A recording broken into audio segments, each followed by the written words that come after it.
struggle with your hip hinge, here are 4 quick tips to consider when you're moving through your hip hinge. The first one is the hips need to translate backwards. The hip hinge requires eccentric length through the glutes. So a lot of times when we hinge, we might find that length through overly lengthened hamstrings, especially if you're more hypermobile or maybe have a little bit of laxity in the system like early postpartum. So what can be really helpful as we learn about this eccentric glute length is to give yourself some feedback. First up, we need to open up this space back here. We need to watch that we're not gripping the glutes all day, and we need to open up and release this backside and the pelvic floor.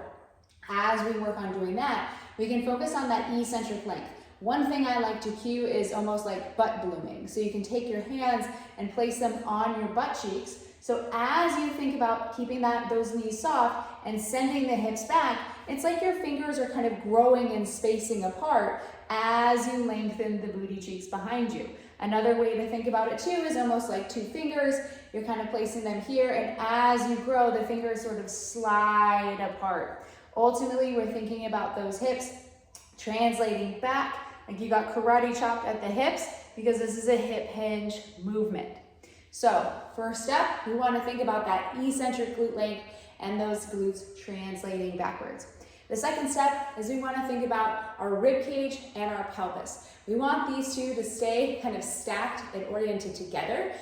A great tip is to take one finger, place it underneath the rib cage, other finger right around the pelvis. So as you go back, you think about maintaining that core control and maintaining that stack. So the hips are translating back, the glutes are lengthening, and we're staying nice and controlled through the core. If you feel these fingers kind of pop, sometimes that'll indicate that you kind of flared out at the rib cage, or from the pelvis perspective, maybe you tucked under or overly extended through the low back, and we're overusing those low back muscles.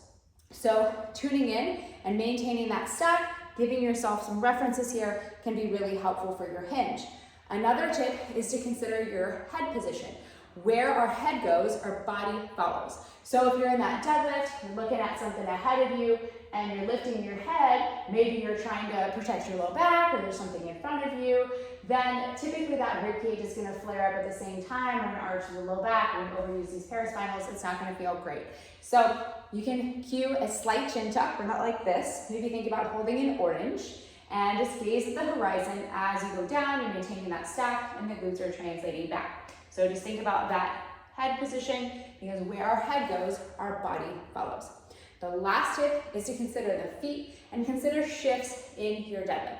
So do you feel yourself as you go down, shifting to the left, shifting to the right? Sometimes we will shift into the hip, we have more available space in. And you can tune in to the pressure in your feet. Do you feel like you're rolling to the outsides, rolling to the insides? And in some cases, you may have an asymmetrical foot pressure. So let's say this is my right, I'm feeling like the right ball of my foot and the left heel. That would almost indicate that my pelvis is rotated this way. And that would be a reason why maybe I shift into that left hip. So during my deadlift, I can just cue the opposite. Foot pressure, ball of foot left, right heel, and essentially I'm kind of like untwisting myself just with the shift in foot pressure and kind of getting my head wrapped around that little shift in my body. So overall, just 4 extra tips for your hip hinge and cueing points from a coaching perspective. Consider that eccentric length in the glutes. You can use your hands there for feedback. You want to think about that backwards translation. Thinking about the rib cage and pelvis connected and in a line. We want to think about head position, and we want to consider the foot and shifts side to side.